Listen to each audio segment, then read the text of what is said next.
Okay, now let's see if we can explain the graphics in the report, the graphics that shows the conscious and the unconscious results from the Teamtype evaluator. Before we do that, just a very brief and quick reminder about an important thing here within Jung's typology. He talks about opposite types. And just for you to remember, because you've already been through this, that Jung's extroverted thinking type, which is the driving force, and Jung's introverted feeling type, which is the value driver, they are opposite types. Opposite. And Jung's introverted thinking type, our considerer, and Jung's extroverted feeling type, our team player, are also opposite types. Remember. Okay. Take a look at the graphics in your report. And I'll now try to explain the relationship between the conscious and the unconscious graphics.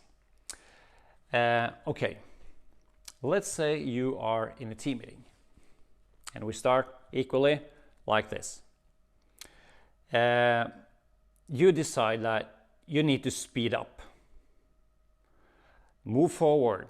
Look at the goals. Fast-paced, you don't really listen that much. You're really moving forward now, pretty hard, pretty rough, consciously.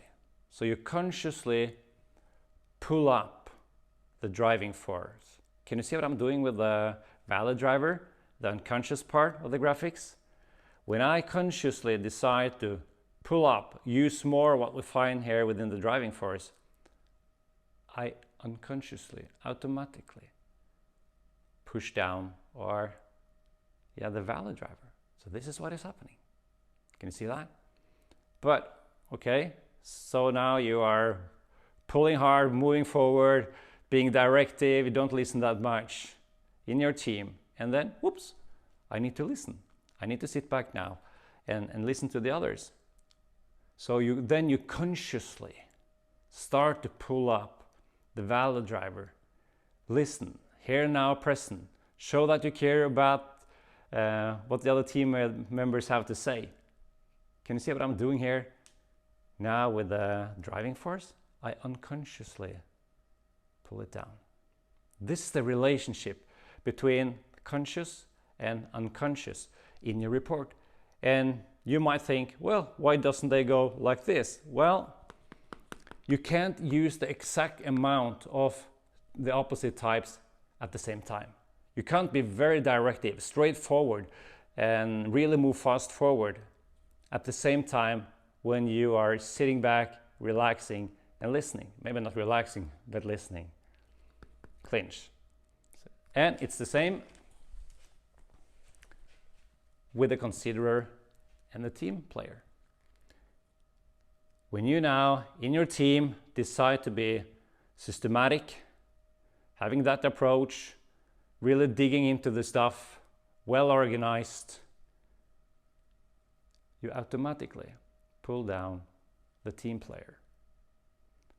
But now you've done your work, you've done all your analysis, it's time to present.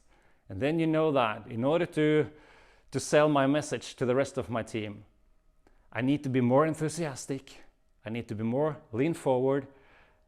And can you see what happens there? You consciously are pulling up the team player, and then unconsciously, automatically, the considerer are pushed down. This is the relationship. One more thing. Remember, when Jung talked about the unconsciousness, he also talked about your shadow. And think of the unconscious as your shadow. You know it's there, but you don't always see it. You're not always aware of it, that it's there. Your team colleagues, though, they might see your shadow a lot better than you. And that can also be one of the reasons that you get feedback based on your behavior that you don't understand because you don't see it. But your teammates, they see it. So, when you decide to consciously pull up the team player, the shadow that you don't see that much, it's here, but it's pushed down. That happens. And That is how it works.